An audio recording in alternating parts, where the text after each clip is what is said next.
कल्पना कीजिए कि आप एक विशाल अनंत सागर के बीच में हैं। लहरें आपको लगातार थपेड़े मार रही हैं। ये लहरें आपके विचार हैं, आपकी इच्छाएं, आपका तनाव और आपकी जिम्मेदारियां। आप तैरने की, सतह पर बने रहने की पूरी कोशिश कर रहे हैं, लेकिन हर लहर आपको नीचे खींच रही है। आप थक चुके हैं, पूरी तरह निचुड़ चुके हैं। आप आजादी चाहते हैं, पर यह आजादी मिलेगी कहाँ? हम इसे सरकारों में, समाजों में और बाहरी ताकतों में ढूंढते हैं। पर क्या हो अगर सच्ची स्वतंत्रता का रहस्य राजनीतिक या सामाजिक न होकर आपके अपने ही शरीर के भीतर छिपा हो? क्या हो अगर मैं आपसे कहूं कि आपके अंदर एक ऐसी शक्ति का भंडार है, एक ऐसा ऊर्जा का महासागर है, जिसे अगर सही दिशा दी जाए तो आप न केवल इन बाहरी लहरों पर सवारी कर सकते हैं, बल्कि अपने भीतर एक ऐसी स्थिरता और शांति पा सकते हैं जिसे कोई बाहरी तूफान हिला न सके। ये कोई कोरी कल्पना नहीं है, ये एक प्राचीन विज्ञान है, एक भूला हुआ सत्य जिसे हमारे पूर्वजों ने ब्रह्मचर्य का नाम दिया था। और आज हम जानेंगे कि कैसे अपनी इस जीवन ऊर्जा में महारत हासिल करना हमें एक गहरी आंतरिक शांति और अजेय व्यक्तिगत शक्ति दे सकता है।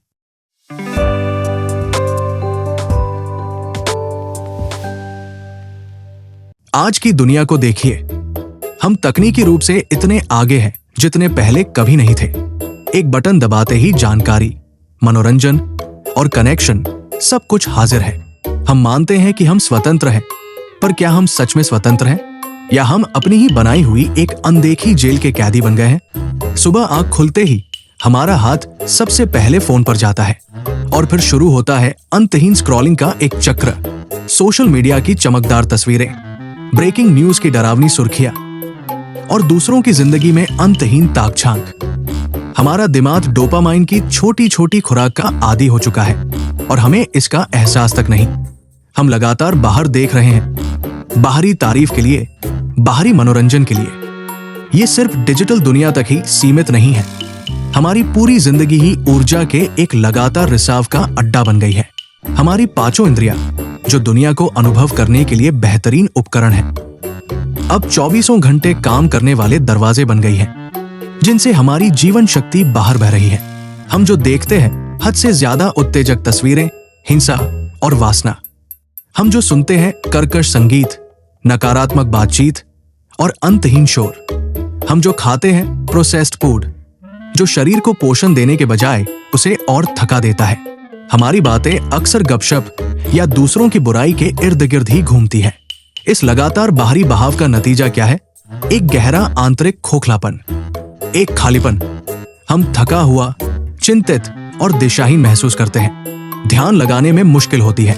हमारी याददाश्त कमजोर हो रही है। हम छोटी छोटी बातों पर चिढ़ जाते हैं और भावनात्मक रूप से अस्थिर महसूस करते हैं। हमें लगता है जैसे हमारी जिंदगी का कंट्रोल हमारे हाथ में है ही नहीं, मानो कोई अनदेखी शक्ति हमें अपनी उंगलियों पर नचा रही हो। और इस खालीपन को भरने के लिए हम और ज्यादा बाहरी चीजों का सहारा लेते हैं। ज्यादा शॉपिंग, ज्यादा खाना, ज्यादा पार्टियां, ज्यादा रिश्ते। हम एक ऐसे चक्र में फंस गए हैं जहां हम अपनी ऊर्जा उन चीजों पर खर्च करते हैं जो हमें पल भर का सुख तो देती हैं, लेकिन अंत में हमें और भी खाली कर जाती है। यही सुख और आनंद के बीच का फर्क है। सुख बाहरी चीजों पर निर्भर और अस्थायी है, जबकि आनंद भीतर से आता है और स्थायी होता है। हम अनजाने में सुख की तलाश में अपने बंधनों का ही जश्न मना रहे हैं, उन्हें गहनों की तरह पहनकर घूम रहे हैं। यही आधुनिक दास्ता है। ये लोहे की जंजीरों की नहीं, बल्कि ऊर्जा के रिसाव की दास्ता है। ये अपनी ही इंद्रियों का, अपनी ही इच्छाओं का और अपनी ही ऊर्जा का गुलाम बन जाना है।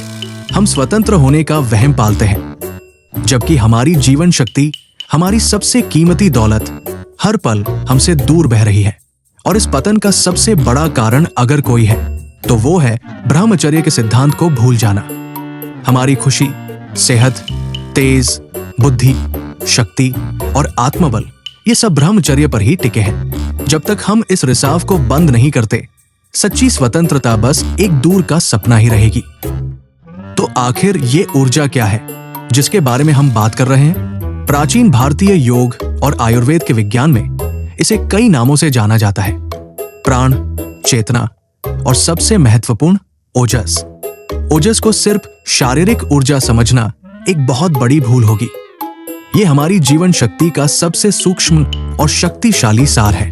ये वो दिव्य ऊर्जा है जो हमारे शरीर की सभी शारीरिक और मानसिक क्रियाओं को शक्ति देती है। इसे हमारी जीवनी शक्ति, हमारी इम्यूनिटी, हमारी चमक, हमारी बुद्धि और हमारी आध्यात्मिक क्षमता का आधार माना जाता है।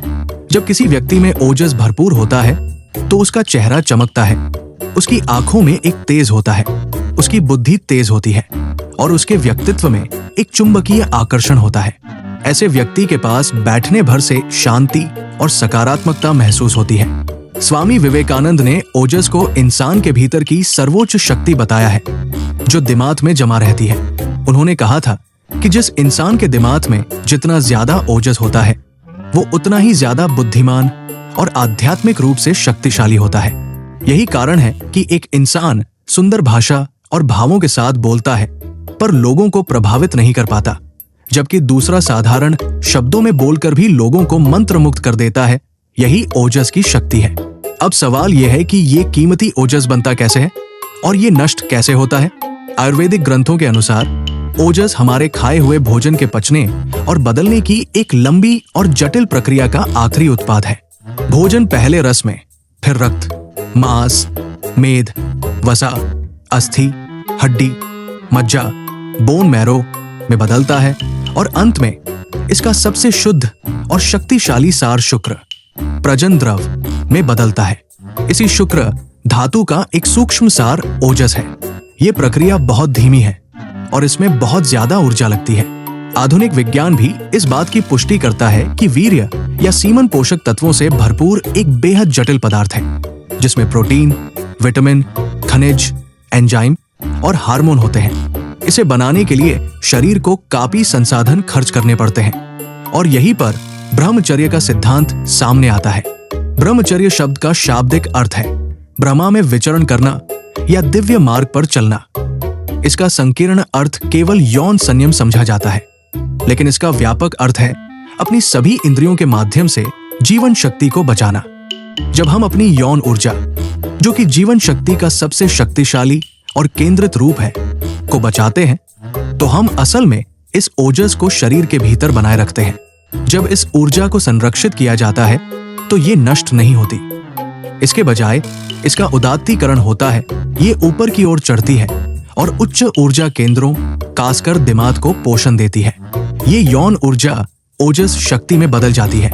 ये ठीक वैसा ही है जैसे एक बांध में पानी रोककर उसकी शक्ति का इस्तेमाल बिजली बनाने के लिए किया जाता है। जब यौन ऊर्जा को संरक्षित करके उसे एक ऊंचे लक्ष्य की ओर लगाया जाता है, जैसे रचनात्मकता, बौद्धिक काम या आध्यात्मिक साधना, तो ये ओजस में बदल जाती है जो हमें असाधारण मानसिक और आध्यात्मिक शक्ति देती है। इसके विपरीत जब हम इस ऊर्जा को पल भर के सुख के लिए अंधाधुंध तरीके से नष्ट कर देते हैं तो हम सिर्फ प्रजन द्रव ही नहीं खोते, बल्कि हम अपने ओजस, अपनी जीवन शक्ति के सार को भी नष्ट कर देते हैं। ये हमारे बैंक खाते से सिर्फ कुछ सिक्के खर्च करने जैसा नहीं है, ये हमारी जिंदगी की सबसे कीमती जमा पूंजी को लुटाने जैसा है। इसी वीर्यनाश को जीवन का नाश और ब्रह्मचर्य को ही जीवन कहा गया है। जो व्यक्ति अपने वीर्य की रक्षा नहीं करता वो कभी सच्चा महात्मा या पवित्र आत्मा नहीं बन सकता। इसलिए स्वतंत्रता का रास्ता बाहरी हालात बदलने से नहीं, बल्कि अपनी आंतरिक ऊर्जा के अर्थशास्त्र को समझने और उसे प्रबंधित करने से शुरू होता है। ये उस रिसाव को बंद करने और अपनी सबसे कीमती संपत्ति ओजस को बचाने और बढ़ाने के बारे में है, ताकि इसका इस्तेमाल चुत के सबसे बेहतर संस्करण को बनाने के लिए किया जा सके। अब जब हम समझ गए हैं कि हमारी असली दौलत हमारी आंतरिक ऊर्जा या ओजस है, तो सवाल उठता है कि हम इस दौलत की रक्षा कैसे करें और इसे कैसे बढ़ाएं। इसका जवाब एक शब्द में है, ब्रह्मचर्य। लेकिन आगे बढ़ने से पहले ये समझना जरूरी है कि ब्रह्मचर्य का मतलब सिर्फ अविवाहित रहना या यौन गतिविधि से पूरी तरह परहेज करना नहीं है। ये एक बहुत ही सीमित और अक्सर गलत समझी जाने वाली परिभाषा है। ब्रह्मचर्य का सच्चा अर्थ है ब्रह्मा के मार्ग पर चलना। इसका मतलब है अपनी ऊर्जा को इस तरह से चलाना कि वो हमें हमारे उच्चतम स्व, हमारे दिव्य स्वभाव की ओर ले जाए। ये आनंद को भीतर से खोजने की एक जीवन शैली है न कि उसे बाहरी स्रोतों से निचोड़ने की। आप शादीशुदा होकर भी ब्रह्मचारी हो सकते हैं अगर आपका मकसद अपने साथी से सुख लेना नहीं बल्कि आनंद साझा करना है। ब्रह्मचर्य का अभ्यास सिर्फ एक क्रिया से परहेज करने तक सीमित नहीं है, बल्कि ये एक 8 गुणों का मार्ग है जो मन, वचन और कर्म की पूरी शुद्धता की मांग करता है। प्राचीन ग्रंथों में इसके 8 अंगों का वर्णन है। सबसे पहले स्मरण, किसी के बारे में कामुक विचारों में न डूबना। दूसरा कीर्तन, कामुक बातचीत या कहानियों में शामिल न होना। तीसरा केली, किसी के साथ अनुचित खेल या मजाक में शामिल न होना। चौथा प्रेक्षण, किसी को वासना की दृष्टि से न देखना। पांचवा गुह्य भाषण, किसी के साथ एकांत में अंतरंग या गुप्त बातचीत न करना। छठा संकल्प, किसी के साथ यौन संबंध बनाने का इरादा या विचार न करना। सातवां अध्यवसाय, यौन गतिविधि के लिए शारीरिक प्रयास न करना। और अंत में क्रिया निवृत्ति, वास्तविक शारीरिक क्रिया का त्याग। ये मार्ग दिखाता है कि ब्रह्मचर्य एक गहरा आंतरिक अनुशासन है। इसकी शुरुआत विचारों की पवित्रता से होती है। जब मन शुद्ध होता है तो इंद्रियां अपने आप नियंत्रण में आ जाती है। अब बात करते हैं ब्रह्मचर्य के लाभ की, जो सीधे स्वतंत्रता के आयाम माने जा सकते हैं। जब कोई इस रास्ते पर चलना शुरू करता है तो उसकी जिंदगी में चमत्कारी बदलाव आने लगते हैं। ये फायदे सिर्फ आध्यात्मिक नहीं बल्कि शारीरिक, मानसिक और भावनात्मक भी हैं। सबसे पहले बात करते हैं शारीरिक स्वतंत्रता की। ब्रह्मचर्य का सबसे पहला और साफ दिखने वाला फायदा है बेहतर स्वास्थ्य। जब शरीर अपनी सबसे कीमती ऊर्जा को बचाता है तो इम्यून सिस्टम मजबूत होता है, जिससे बीमारियों से लड़ने की क्षमता बढ़ती है। त्वचा में एक नई चमक और तेज दिखाई देने लगता है। शरीर ताकतवर और सहनशील बनता है। बुढ़ापे की प्रक्रिया धीमी हो जाती है और इंसान लंबे समय तक जवान और ऊर्जावान महसूस करता है। जैसा कि कहा गया है, ब्रह्मचर्य ही स्वास्थ्य और जीवन का आधार है। इसके बिना शरीर कमजोर और बीमार हो जाता है। दूसरा है मानसिक स्वतंत्रता। ये वो जगह है जहां ब्रह्मचर्य की शक्ति असल में चमकती है। ओजस, जब दिमाग की ओर ऊपर उठता है तो ये मानसिक क्षमताओं को असाधारण रूप से बढ़ा देता है। अखंड एकाग्रता से मन शांत और स्थिर हो जाता है, जिससे लेजर जैसी एकाग्रता मिलती है। छात्र अपनी पढ़ाई में बेहतरीन प्रदर्शन करते हैं और पेशेवर अपने काम में ज्यादा कुशल और रचनात्मक हो जाते हैं। तेज बुद्धि और याददाश्त से समझने की क्षमता और याददाश्त में नाटकीय रूप से सुधार होता है। स्वामी विवेकानंद ने अपनी अद्भुत याददाश्त का श्रेय ब्रह्मचर्य के पालन को ही दिया था। उन्होंने कहा था कि 12 साल के अखंड ब्रह्मचर्य से एक ऐसी शक्ति मिलती है जिससे दिमाग से एक पर्दा हट जाता है और सूक्ष्म विषय भी आसानी से समझ में आ जाते हैं। आंतरिक शांति से विचारों का अंतहीन शोर शांत हो जाता है और व्यक्ति गहरी आंतरिक शांति का अनुभव करता है। चिंता, डर और अशांति कम हो जाती है क्योंकि मन बाहरी उत्तेजनाओं पर निर्भर नहीं रहता। तीसरा है भावनात्मक स्वतंत्रता। ब्रह्मचर्य आत्मनियंत्रण और इच्छा शक्ति बनाता है। व्यक्ति अपनी भावनाओं और आवेगों का गुलाम नहीं रहता, बल्कि उनका स्वामी बन जाता है। वो आसानी से नाराज या परेशान नहीं होता। आत्मविश्वास और आत्मसम्मान बढ़ता है क्योंकि व्यक्ति जानता है कि उसका खुद पर नियंत्रण है। वो भावनात्मक रूप से मजबूत और स्थिर हो जाता है, जो उसे जीवन के उतार चढ़ाव का सामना करने की शक्ति देता है। चौथा है आध्यात्मिक स्वतंत्रता। ये ब्रह्मचर्य का अंतिम लक्ष्य है। जब ऊर्जा का बहाव नीचे और बाहर की ओर होने के बजाय ऊपर और भीतर की ओर होता है तो चेतना का स्तर ऊंचा उठता है। व्यक्ति की ऊर्जा दिव्य दिशा में केंद्रित होती है। इंद्रियों के सुख फीके पड़ने लगते हैं और आत्मा के आनंद का अनुभव होने लगता है। ये आत्म साक्षात्कार का मार्ग खोलता है, जहां व्यक्ति अपने सच्चे दिव्य स्वरूप को पहचानता है। शास्त्रों के अनुसार ब्रह्मचर्य के बिना आत्मज्ञान या ईश्वर साक्षात्कार संभव नहीं है। ये वो नींव है जिस पर आध्यात्मिक जीवन का पूरा ढांचा खड़ा होता है। संक्षेप में, ब्रह्मचर्य सिर्फ एक बंधन नहीं है, बल्कि ये एक मुक्ति है। ये पल भर के सुखों की दास्ता से मुक्ति है, अपनी ही इंद्रियों की गुलामी से मुक्ति है और मानसिक तथा भावनात्मक उथल पुथल से मुक्ति है। ये अपनी ऊर्जा का स्वामी बनकर अपने भाग्य का निर्माता बनने का मार्ग है। ये सच्ची स्वतंत्रता का मार्ग है। ब्रह्मचर्य का सिद्धांत सिर्फ एक किताबी बात नहीं है, इतिहास ऐसे महापुरुषों के उदाहरणों से भरा पड़ा है जिन्होंने इस रास्ते पर चलकर न सिर्फ आत्म साक्षात्कार हासिल किया बल्कि मानवता पर एक गहरी छाप भी छोड़ी। उनकी असाधारण उपलब्धियां, उनकी मजबूत इच्छा शक्ति और उनका चुंबकीय व्यक्तित्व इस बात का जीता जागता सबूत है कि संरक्षित जीवन ऊर्जा क्या कुछ हासिल कर सकती है। जब भी ब्रह्मचर्य की शक्ति की बात होती है तो स्वामी विवेकानंद का नाम सबसे पहले आता है। उनकी तेज बुद्धि, अद्भुत याददाश्त और ओजस्वी वाणी ने पूरी दुनिया को मंत्रमुग्ध कर दिया था। शिकागो में उनके ऐतिहासिक भाषण ने पश्चिम को भारतीय दर्शन की गहराई से परिचित कराया। स्वामी जी ने खुद बार बार इस बात पर जोर दिया कि उनकी सभी मानसिक और आध्यात्मिक शक्तियों का स्रोत ब्रह्मचर्य का कठोर पालन था। उन्होंने साफ कहा कि 12 वर्षों के अखंड ब्रह्मचर्य से उन्हें वो शक्ति मिली जिससे वे दर्शन जैसे गहरे विषयों को आसानी से समझ और समझा सके। गांधी जी ने अपने जीवन के बाद के दौर में ब्रह्मचर्य को पूरी तरह से अपनाया और इसे अपनी आत्मशुद्धि और आध्यात्मिक शक्ति का एक जरूरी हिस्सा माना। उन्होंने महसूस किया कि सच्चा आत्मनियंत्रण सिर्फ इंद्रियों पर जीत हासिल करके ही संभव है। इसी आंतरिक शक्ति ने उन्हें ब्रिटिश साम्राज्य जैसी विशाल ताकत के खिलाफ अहिंसक प्रतिरोध का नेतृत्व करने का नैतिक बल और दृढ़ संकल्प दिया। उनका जीवन इस बात का प्रमाण है कि ब्रह्मचर्य की शक्ति व्यक्तिगत जीवन से आगे बढ़कर सामाजिक और राजनीतिक बदलाव का भी माध्यम बन सकती है। महाभारत के महानायक भीष्म पितामह अपनी अखंड ब्रह्मचर्य की प्रतिज्ञा के लिए जाने जाते हैं। इसी प्रतिज्ञा के बल पर उन्हें इच्छा मृत्यु का वरदान मिला था। उनका चरित्र दृढ़ता, आत्मनियंत्रण और त्याग का प्रतीक है। उनकी शक्ति और ज्ञान इतने महान थे कि उनका जीवन दिखाता है कि ब्रह्मचर्य के पालन से मिला आत्मबल व्यक्ति को लगभग अजेय बना सकता है। आर्य समाज के संस्थापक महर्षि दयानंद सरस्वती भी एक नैष्ठिक ब्रह्मचारी थे। उनकी असाधारण बुद्धि, वेदों का गहरा ज्ञान और जबरदस्त शारीरिक बल उनके ब्रह्मचर्य व्रत का ही नतीजा था। उन्होंने अपनी जिंदगी में समाज सुधार के कई काम किए और वेदों के ज्ञान को फिर से जीवित किया।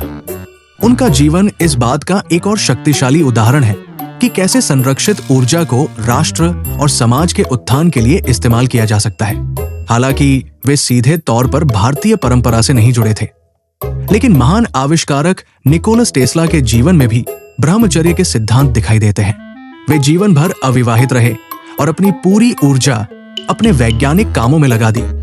उनका मानना था कि एक आविष्कारक को अपनी ऊर्जा और जुनून को बाहरी विकर्षणों पर बर्बाद करने के बजाय पूरी तरह से अपने काम पर केंद्रित करना चाहिए। उनकी अविश्वसनीय रचनात्मकता और सैकड़ों पेटेंट इस बात की गवाही देते हैं कि केंद्रित और संरक्षित ऊर्जा क्या चमत्कार कर सकती है। ये उदाहरण सिर्फ कुछ झलकियां है। प्राचीन काल के ऋषियों से लेकर आज के योगियों और विचारकों तक अनगिनत लोगों ने इस रास्ते को अपनाया है। इन सभी में एक बात समान थी। उन्होंने महसूस किया कि असली शक्ति बाहर से नहीं बल्कि भीतर की ऊर्जा को अनुशासित करने से आती है। उन्होंने पल भर के सुखों पर स्थायी आनंद को और शारीरिक आवेगों पर आत्मस्वामित्व को चुना। उनका जीवन हमारे लिए एक प्रेरणा है, एक सबूत है कि ब्रह्मचर्य का मार्ग सिर्फ एक आध्यात्मिक आदर्श नहीं है बल्कि ये महानता, शक्ति और सच्ची स्वतंत्रता पाने का एक व्यावहारिक और सिद्ध मार्ग है। सिद्धांत को समझना एक बात है, लेकिन उसे अपनी जिंदगी में उतारना बिल्कुल दूसरी। ब्रह्मचर्य का रास्ता मुश्किल लग सकता है, खासकर आज की दुनिया में जहां हर तरफ भटकाने वाली चीजें हैं। लेकिन याद रखिए, हजारों मील का सफर भी एक कदम से ही शुरू होता है। यहाँ कुछ व्यावहारिक कदम दिए गए हैं जिन्हें आप अपनी स्वतंत्रता की यात्रा शुरू करने के लिए उठा सकते हैं। यहाँ मकसद परफेक्ट होना नहीं बल्कि प्रगति करना है। सबसे पहला और सबसे जरूरी कदम एक साफ और मजबूत इरादा है। खुद से पूछिए, मैं ये क्यों करना चाहता हूँ? क्या मैं ज्यादा ऊर्जावान, केंद्रित और आत्मविश्वासी बनना चाहता हूँ? क्या मैं अपनी जिंदगी का कंट्रोल वापस लेना चाहता हूँ? अपने क्यों को एक डायरी में लिखिए। जब भी आप कमजोर महसूस करें तो इसे पढ़िए। यह आपका नॉर्थ स्टार होगा। दूसरा, अपने आसपास के माहौल को शुद्ध करें। आप जो देखते और सुनते हैं वो आपके विचारों पर बहुत असर डालता है। इसके लिए सबसे जरूरी है डिजिटल डिटॉक्स। अपने फोन और कंप्यूटर से उत्तेजक सामग्री, अनुचित वेबसाइटों और एप्स को हटा दें। उन सोशल मीडिया अकाउंट्स को अनफॉलो करें जो आपके मन में वासना या ईर्ष्या पैदा करते हैं। उसके बाद आता है संगति का चुनाव। उन लोगों के साथ समय बिताना कम करें जिनकी बातचीत अक्सर नकारात्मक या कामुक विषयों पर होती है। इसके बजाय उन लोगों की संगति में रहें जो सकारात्मक, महत्वाकांक्षी और आत्म सुधार के लिए समर्पित है। अच्छी संगत बहुत जरूरी है। तीसरा, आहार में सात्विकता। जैसा खाओगे अन्न वैसा बनेगा मन। ये एक गहरा सच है। ताजा, सात्विक और हल्का भोजन करें जैसे फल, सब्जियां, साबुत अनाज, दूध, घी। बहुत ज्यादा मसालेदार, तला हुआ, बासी और तामसिक भोजन जैसे मांस, प्याज, लहसुन से बचें क्योंकि ये शरीर और मन में उत्तेजना पैदा करते हैं। रात का खाना सोने से कम 2-3 घंटे पहले खा लें। चौथा, शरीर को सक्रिय रखें। एक सुस्त शरीर और एक थाली दिमाग शैतान का घर होता है। रोजाना कसरत करें जैसे दौड़ना, दंड बैठक या कोई खेल। व्यायाम शरीर की अतिरिक्त ऊर्जा को एक रचनात्मक दिशा देता है और मन को शांत रखता है। पसीना बहाना बहुत जरूरी है। पद्मासन या सिद्धासन जैसे आसन ऊर्जा को ऊपर की ओर ले जाने में मदद करते हैं। प्राणायाम, खासकर नाड़ी शोधन, मन को शांत करने और ऊर्जा प्रणाली को संतुलित करने के लिए बेहद शक्तिशाली है। पांचवा, मन को व्यस्त रखें, उसे खाली न छोड़ें। अपनी जिंदगी में एक बड़ा सार्थक लक्ष्य रखें। ये आपके करियर, आपकी पढ़ाई या किसी रचनात्मक काम से जुड़ा हो सकता है। जब आपके पास एक बड़ा लक्ष्य होता है तो आपकी ऊर्जा स्वाभाविक रूप से उसकी ओर बहती है और छोटे मोटे प्रलोभन बेकार लगने लगते हैं। महान ग्रंथों का अध्ययन करें। गीता, उपनिषद, योग वाशिष्ठ या स्वामी विवेकानंद का साहित्य। ये आपके मन को ऊंचे विचारों से भर देगा। छठा, एकदम से परफेक्ट होने की उम्मीद न करें। अगर आप फिसल जाते हैं तो निराश न हो। खुद को दोषी महसूस करने के बजाय उससे सीखें और फिर से कोशिश करें। ये एक मैराथन है, स्प्रिंट नहीं। अपनी क्षमता के अनुसार ब्रह्मचर्य को अपनाना जरूरी है। इसे जबरदस्ती नहीं थोपना चाहिए। सातवां, आध्यात्मिक अभ्यास करें। रोजाना ध्यान का अभ्यास करें। ध्यान आपको अपने विचारों का गवाह बनना सिखाता है और मन को शांत करता है। आप अपनी ऊर्जा को मूलाधार चक्र से ऊपर की ओर उठते हुए महसूस करने पर ध्यान केंद्रित कर सकते हैं। ईश्वर में विश्वास, चाहे आप उन्हें किसी भी रूप में मानते हो, एक बहुत बड़ा सहारा हो सकता है। नियमित प्रार्थना या मंत्र जप आपके मन को एक सकारात्मक और दिव्य केंद्र बिंदु देता है। याद रखें, ब्रह्मचर्य का मार्ग दमन का नहीं बल्कि रूपांतरण का मार्ग है। आप ऊर्जा को नष्ट नहीं कर रहे हैं, आप उसे एक ऊंचे रूप में बदल रहे हैं। ये एक यात्रा है जो धैर्य, दृढ़ता और सबसे बढ़कर आत्म प्रेम की मांग करती है। हर छोटा कदम जो आप इस दिशा में उठाते हैं वो आपको अपनी आंतरिक शक्ति और सच्ची स्वतंत्रता के करीब लाता है। आज हमने एक गहरी यात्रा की है। हमने आधुनिक जीवन की उन अनदेखी जंजीरों को देखा है जो हमारी ऊर्जा को निचोड़कर हमें भीतर से खोखला बना रही है। हमने ओजस के रहस्य को समझा, हमारी अपनी जीवन शक्ति का वो अमृत जो या तो पल भर के सुखों में बर्बाद हो सकता है या फिर असीम शक्ति और शांति का स्रोत बन सकता है। और हमने उस रास्ते को खोजा है जो हमें इस शक्ति का मालिक बनाता है, ब्रह्मचर्य का मार्ग। ये सिर्फ संयम का रास्ता नहीं है, ये स्वतंत्रता का रास्ता है। ये अपनी ऊर्जा को वापस पाने, अपने मन को केंद्रित करने और अपनी आत्मा को उसकी सबसे ऊंची चोटी तक उठाने का रास्ता है। स्वतंत्रता किसी बाहरी क्रांति से नहीं मिलेगी। सच्ची स्वतंत्रता एक आंतरिक क्रांति है। ये तब शुरू होती है जब आप ये तय करते हैं कि अब आप अपनी इंद्रियों और आवेगों के गुलाम नहीं रहेंगे। ये तब शुरू होती है जब आप अपनी सबसे कीमती ऊर्जा को बचाने और उसे महानता में बदलने का संकल्प लेते हैं। अगर इस संदेश ने आपके भीतर कुछ जगाया है, अगर आप इस स्वतंत्रता के मार्ग पर पहला कदम उठाने के लिए प्रेरित महसूस कर रहे हैं, तो इस आंदोलन में शामिल हों। इस वीडियो को लाइक करें ताकि ये संदेश और लोगों तक पहुंच सके जो अपनी शक्ति को वापस पाना चाहते हैं। नीचे कमेंट में अपने विचार साझा करें। आपकी यात्रा में सबसे बड़ी चुनौती क्या है और सबसे जरूरी बात, हमारे चैनल को सब्सक्राइब करें और नोटिफिकेशन बेल दबाएं। हम इस यात्रा में आपका मार्गदर्शन करने के लिए और भी गहरा ज्ञान, व्यावहारिक तकनीकें और प्रेरणादायक कहानियां लाते रहेंगे। याद रखें, आपके भीतर एक महासागर है। अब समय है लहरों पर सवारी करने का। अब समय है स्वतंत्र होने का।